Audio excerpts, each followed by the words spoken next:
자, 오늘은 국제 뉴스를 정리를 해드리는 시간 함께합니다. 지금 세계는 동의대학교 김태환 교수와 함께하겠습니다. 안녕하세요. 예, 안녕하세요. 아우 추운 날씨 오시느라고 고생 많으셨습니다. 쌀쌀합니다. 네, 갑자기 기온이 많이 떨어져서 말이죠. 네.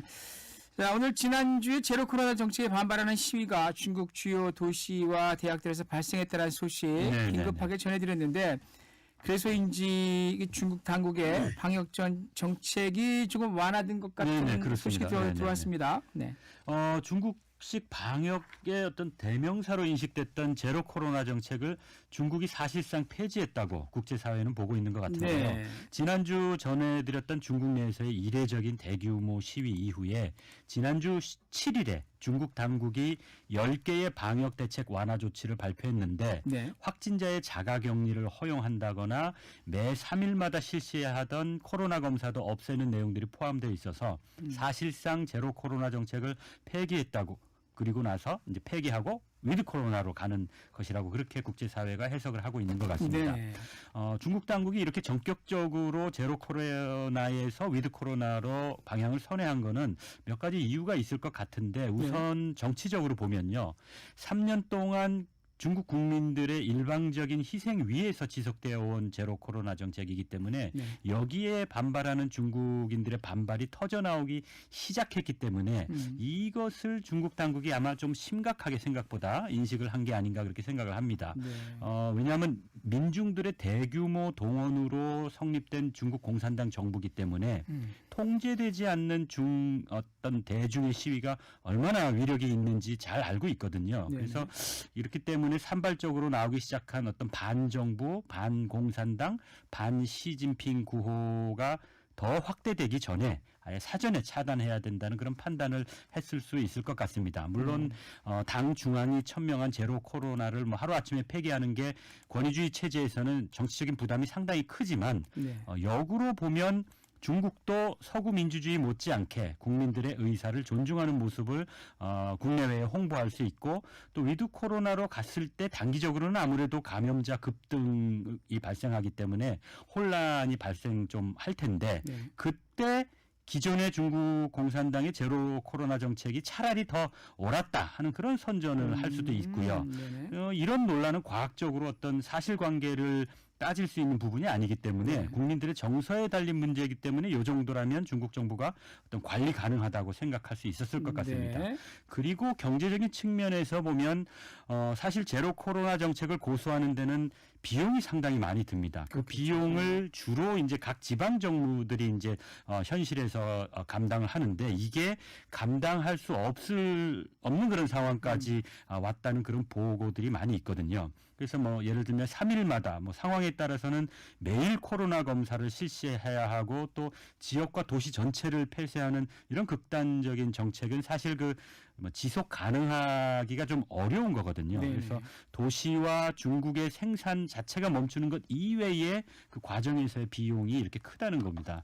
어쨌든 뭐 이렇게 좀 이렇다 할 뾰족한 수가 없는 중국 당국으로서는 일단 국민의 뜻을 존중한다는 명분을 얻고 국제사회의 경험으로 봐도 한 번은 겪을 수밖에 없을 것 같은 위드 코로나로 발생한 어떤 이런 혼란과 어려움의 책임을 좀 회피하면서 중국의 제로 코로나가 완전히 잘못된 정책이 아니라는 그런 면피도 할 수 있는 어떻게 보면 일석이조의 어떤 궁색한 묘책일 수 있지 않겠나 뭐 그런 생각을 해봤습니다. 아무튼 국민의 분노는 어느 정도 잠재운 것 같다는 생각이 드는데 또 반면에 지난주에 저희가 이야기 나누면서 갑자기 위드 코로나로 가면 중국의 경우 확진자가 폭등하게 되고 또 중국이 그 폭등하는 환자를 감당하기에는 좀 어려운 시스템을 현재 갖고 있지 않냐 이런 이야기를 했거든요. 맞습니다. 그러니까 선진국하고 비선진국들의 다른 점이 참 많겠는데 그중에서도 의료 인프라가 가장 큰 차이점이라고 할 수 있는데요. 중국의 경우는 그 의료 인프라가 우리나라하고 비교해도 엄청나게 취약합니다. 그래서 평상시에도 병원 문턱이 아주 높은데 위드 코로나는 단기적으로 어떤 그 대규모 확진자 폭등을 감수하는 정책이거든요. 그래서 대규모 확진자 그리고 또 위중증 환자를 소화해낼 인프라가 있는 그런 선진국가들이 이 위드 코로나 정책을 선도해 오고 있는 이유가 바로 거기 있는데요.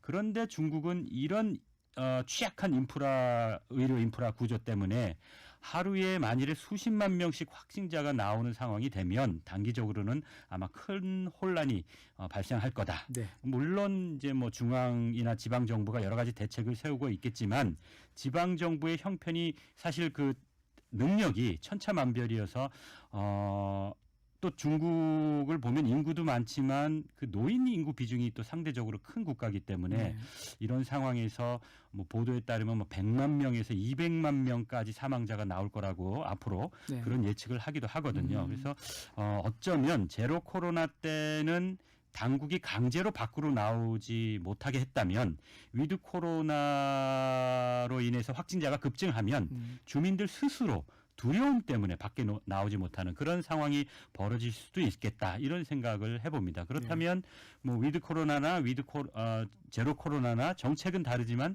결과는 크게 다르지 않을 것 같기도 하고요.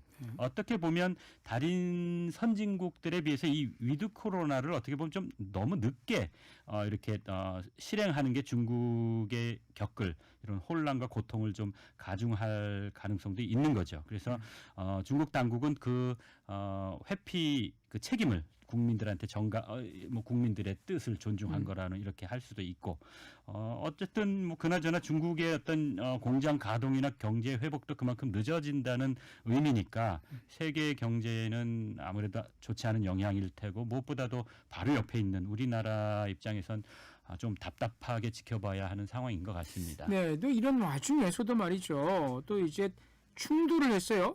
중국과 인도가 접경 지역에서 국경 지역에서 군대끼리 충돌을 했다는 뉴스 보도가 지금 들어와 있거든요. 네, 이게 사실 좀 늘상 뭐 심심찮게 있는 일인데요. 워낙 오지고 민간인이 거주가 어려운 지역이다 보니까 정부 당국에서 공식적으로 발표하지 않으면 사실 잘 전해지지 않는 내용인데요. 어떻게 보면 우리나라 휴전선 인근에서 발생하는 사고하고 뭐 비슷하게 비유할 수 있을 것 같은데 지난주 9일에 인도 북동부의 아루나찰 라데시 주의 인근의 타왕이라는 지역 국경에서 중국과 인도 국경에서 한 3,400명의 중국군이 양국의 실질 통제선을 침범을 했는데 이를 제지하는 인도군과 난투극이 벌어져서 인도군 6명을 포함해서 양측의 부상자가 발생했다고 인도의 그 유력 일간지인 타임 오브 인디아를 인용해서 어제 연합뉴스가 보도를 했습니다. 물론 중국 측에서는 뭐 정반대로 설명을 하고 있습니다.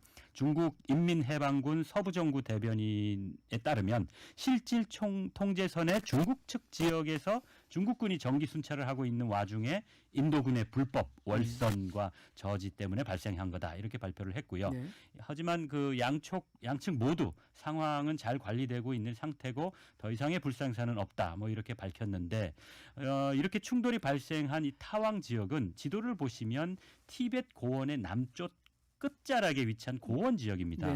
그래서 그 부탄 왕국의 동쪽에 연해 있으면서 인도 북동부 그리고 중국의 티베트 남쪽에 위치한 지역인데 이 지역을 중국은 남티벳이라고 부르면서 영유권을 계속 주장해오고 있거든요. 그런데 실질적으로는 인도가 시료 지배하고 있는 지역입니다. 그래서 이 잠깐 설명을 드리면 이 인도 중국 국경에 분쟁 지역이 많은데 부탄의 이 동쪽의 이 타왕 지역 이번에 사건이 발생한 그리고 또 부탄의 서쪽 지역인 시킴 지역 그리고 인도 북부의 캐시미르 지역에 중국하고 접경한 라닥 지역이라는 곳이 있는데 마치 우리 휴전선과 같이 중국하고 인도의 긴장이 늘 상존하는 지역입니다. 특히 1962년에 인도와 중국 간에 전쟁이 있었는데 그 이후에 중국이 시료 지배하고 있는 악사이친 지역하고 인접해 있는 그 인도 북쪽 캐시미르 지역의 이 라닥 지역에서는 2020년에 못이 박힌 쇠몽둥이가 동원된 그런 난투극이 벌어져서 양측 군인이 수십 명이 사망하는 그런 아주 큰 사건이 발생했었습니다. 근데 이 군인들이 충돌을 하는데도 무기를 안 쓰는 그 이유가 1996년 그리고 2005년 두 번에 걸쳐서 합의한 것이 바로 이 양 국가 국경 지대 2km 내에서는 마치 우리 비무장 지역 같은데요.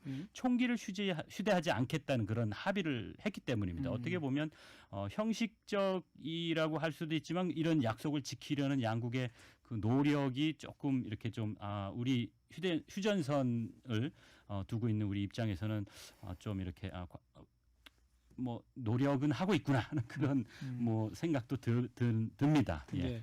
아무튼 뭐 중국 입장에서는 우리 이런 말 많이 하는데 가진 사람이 더한다는 말이 있는데 네, 땅을 더 그렇게 큰 땅을 갖고 있으면서도 예, 그 조그만 땅을 못 가져서 뭐 아무튼 계속 이렇게 하는 것을 보면 인구로 보나 뭐 인도나 그러니까요. 중국이나 뭐 그러니까 제가 막상막합니다. 욕을 할 수 없고 가진 사람들은 더한 것 같아요, 아무래도. 예, 자, 예. 그리고 한 가지 짧게 한번 예. 이야기 나올까요? 한 베트남 수교 30주년 맞아서 베트남 총리가 방한했죠? 예. 사실은 92년 12월 22일에 수교를 해서 네. 올해로 수교 30주년인데 베트남 응우엔 수원 푹 국가주석이 2박 3일 일정으로 지난주 4일에 방한을 했는데 5일에 우리 대통령하고 정상회담을 가지면서 윤 대통령 취임 이후에 이것이 아마 국빈 방문으로는 첫 번째라고 그래요. 그런 것 그래서 같아요. 네. 베트남의 방산에서 교통 인프라 그리고 디지털 5세대 뭐 이동통신에 이르기까지 다양한 분야에서 양국의 협조와 교류 증진을 합의했다고 합니다. 그렇군요. 자, 오늘도 동의대학교 김태환 교수와 함께한 국제 뉴스였습니다. 하나씩 잘 짚어주셨습니다. 오늘 감사합니다.